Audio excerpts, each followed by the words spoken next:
Strong लग रहा है। इन स्टॉक्स में रुझान स्ट्रांग, लेकिन चलिए अब जरा मारुति के मैनेजमेंट को जोड़ने का समय आ गया है। हमारे साथ मारुति के एग्जीक्यूटिव डायरेक्टर शशांक श्रीवास्तव साहब आपको आपकी स्क्रीन पे नजर आएंगे।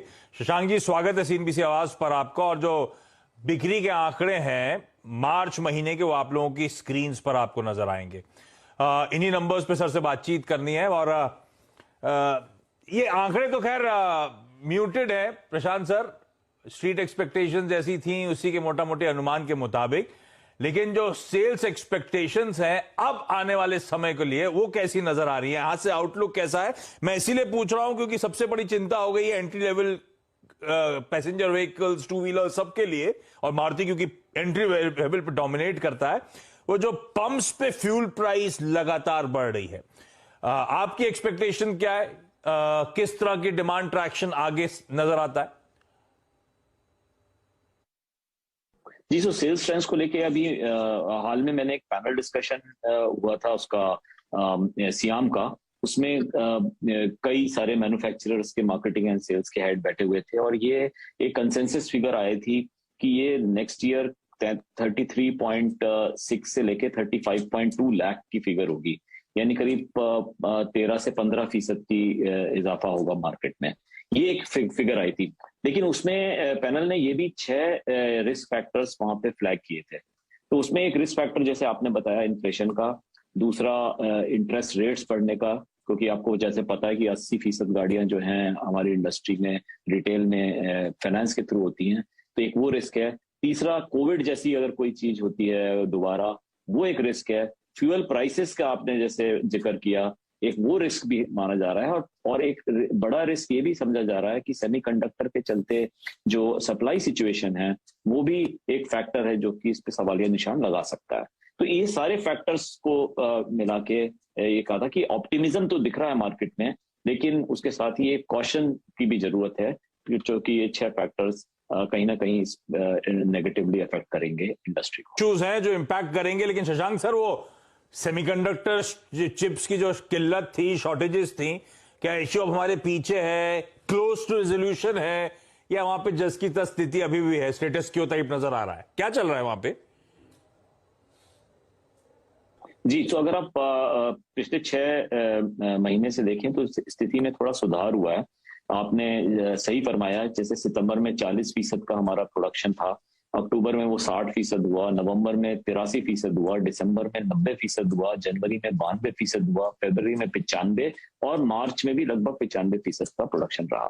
अब प्रश्न ये आता है कि ये नॉर्मलाइज 100% कब होगा? और 100% जो है उस पे हम कोई एक इत्तेफाकी राय नहीं बना पा रहे हैं, क्योंकि अभी उसकी विजिबिलिटी सप्लाई की नहीं है। तो ये प्रॉब्लम तो कंटिन्यू कर रहा है, इतना तो जाहिर है कि ये प्रॉब्लम इस क्वार्टर में भी कंटिन्यू करेगा, और उसके बियॉन्ड कब नॉर्मल होगा ये अभी स्थिति साफ इसलिए नहीं है क्योंकि ये ग्लोबल सप्लाई चेन से रिलेटेड है। एंड सिर्फ मारुति सुजुकी ही नहीं, इसमें पूरे आलमी सतह पे जितने भी मैन्युफैक्चरर्स हैं सारे इससे मुतासिर हैं, they have been affected by this crisis. Sir, अभी तो ईवी नहीं है आपका, जो लेकिन सीएनजी पोर्टफोलियो है एज ऑल्टरनेट फ्यूल, वो तो अच्छा कर रहा है। 9 मॉडल्स हैं आपके पास सीएनजी के कुल 15 में से, तो आप ये सीएनजी की ऑफरिंग्स बढ़ाने की तैयारी कर रही है मारुति? क्या थ्रस्ट देने की तैयारी कर रही है? क्या जोर देने की तैयारी कर रही है क्या?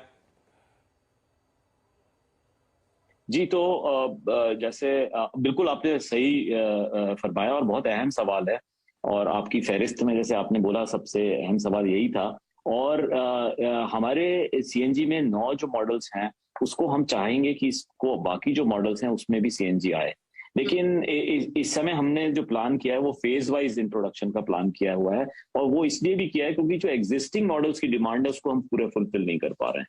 तो इसलिए हम जो है आगे आने वाले मॉडल्स का हमने फेज वाइज इंट्रोडक्शन का प्लान बनाया हुआ है। ठीक है, ये तो सीएनजी की बात है। शशांक सर, वो ईवी कब आ रही है आपके पोर्टफोलियो में?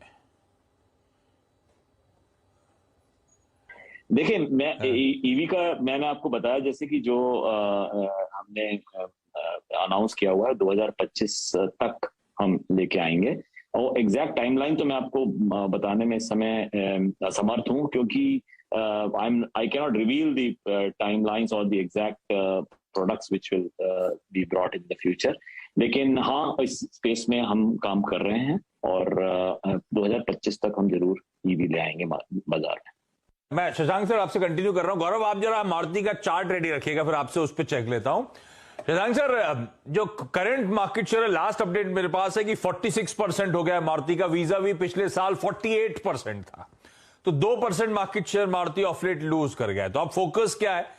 क्या डिफेंड अभी इस करंट 46% को डिफेंड कर रहे हैं या एग्रेसिव जा रहे हैं? वो पुराना 50% प्लस शेयर जो आपका मार्केट शेयर था वापस रीगेन करने की मारुति की तैयारी, स्ट्रैटेजी क्या है?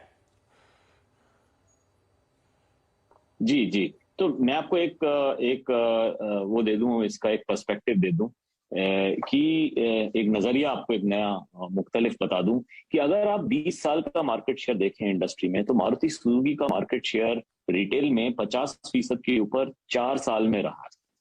20 साल में से 4 साल में। वैसे हमारा मार्केट शेयर 45, 44, 48, 47 ऐसा रहता था, लेकिन 4 साल में हमारा मार्केट शेयर जो है 50 के ऊपर रहा है, और वो 4 साल पिछले 4 साल है।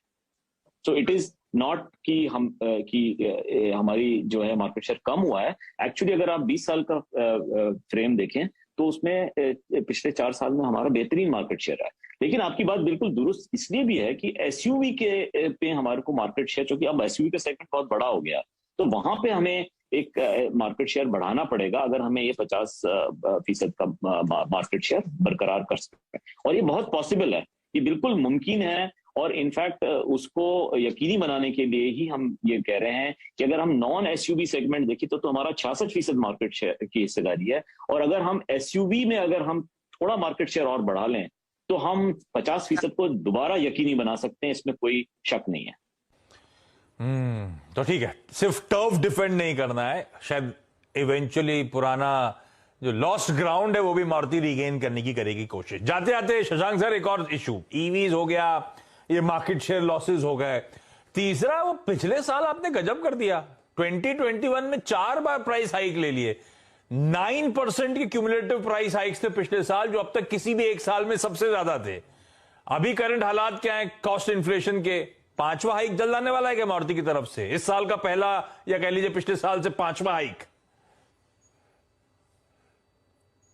अब वही मैंने आपको वही अर्ज किया कि 8.8% जो एग्जैक्ट इंक्रीज हुआ है, अभी तक यही आपको मैं इत्तला दे सकता हूं। और बाकी ये हमें देखना पड़ेगा आगे जाके, क्योंकि देखिए हमें वॉल्यूम का भी ख्याल रखना है, हमें डिमांड साइड का भी ख्याल रखना है। सिर्फ एक हम बॉटम लाइन को ही नहीं, हमें टॉप लाइन भी देखनी है। तो हमको तो वो एक जो लकीर है उसको बहुत ही संभल के उस लकीर पे चलते हैं, दोनों तरफ देखते हुए। एक तरफ हम बॉटम लाइन देखते हैं, एक तरफ हम टॉप लाइन देखते हैं। तो वही हम कर रहे हैं इस समय, और आपको जरूर हम बताएंगे जैसे ही कोई फैसला होता है। लेकिन आपके पियर्स ने तो ऑलरेडी रेट हाइक्स की सिलसिले की शुरुआत कर दी। बहुत सारे पियर्स ने 1 अप्रैल से 1-2 कल से करने वाले हैं। तो ठीक है, मारुति भी डिसाइड करेगा, जल्द बताएगा। लेकिन एक ट्रेड ऑफ सही है, इस तरह की massive price hikes, demand environment जब कमजोर है तो एक ट्रेड ऑफ है, कितना पास ऑन करें, कितना डिमांड डिस्ट्रक्शन होगा, कितना पास ऑन नहीं करें ताकि डिमांड थोड़ी सी तूल पकड़ पाए। Shashank sir, thank you so much जुड़ने के लिए। अब जब क्वार्टरली नंबर्स आएंगे तब आपसे वापस बातचीत करूंगा, या फिर इस बीच आपने फिर प्राइस हाइक कर दिया तो कोशिश करूंगा आपसे बातचीत हो जाए।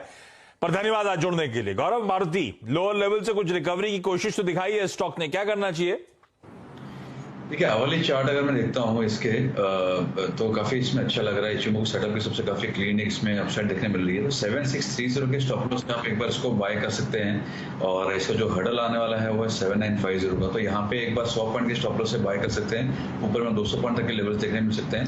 8000 उसका एक इमीडिएट हर्डल है, वहाँ पे अच्छी खासी ऑप्शन में राइटिंग भी है, तो वहाँ पे देखना पड़ेगा, रिव्यू करना पड़ेगा। यहाँ पे मगर सेटअप पॉजिटिव लग रहा है। और गौरव, ट्रस्ट लाइन ने आज क्या करा? वो एचडीएफसी ट्विंस में एचडीएफसी बैंक, एचडीएफसी लिमिटेड जब कूल ऑफ हो रहा है तो खरीदा, या पहले का पड़ा उसको एंजॉय कर रहे हैं? नहीं, पहला जो मिला है वो इसी को एंजॉय कर रहे हैं, क्योंकि जो फियर ऑफ मिसिंग आउट है उसमें नहीं घुसना है ज्यादा, क्योंकि ऑलरेडी मूवमेंट ऊपर आ चुका है। और आप देखिए आज जो सबसे कैंडल बना है डेली चार्ट पे, जो कैंडल एचडीएफसी में बना है, काफी सिग्निफिकेंट वॉल्यूम्स है, और अभी जो है एक काफी नेगेटिव कैंडल बना है। आपको ग्रीन दिख रहा है क्योंकि अभी भी ओपन से ऊपर ही है करंट प्राइस, बट ओवरऑल देखा जाए तो काफी एक बेरिश कैंडल फिलहाल यहाँ पे बन रहा है। तो यहाँ पे हमने फ्रेश एडिशन कुछ करवाया नहीं। ठीक है, और एक्चुअली वो फोमो जो था ना, फियर ऑफ मिसिंग आउट, इसीलिए आप देख रहे थे 15-16% तक उछाल।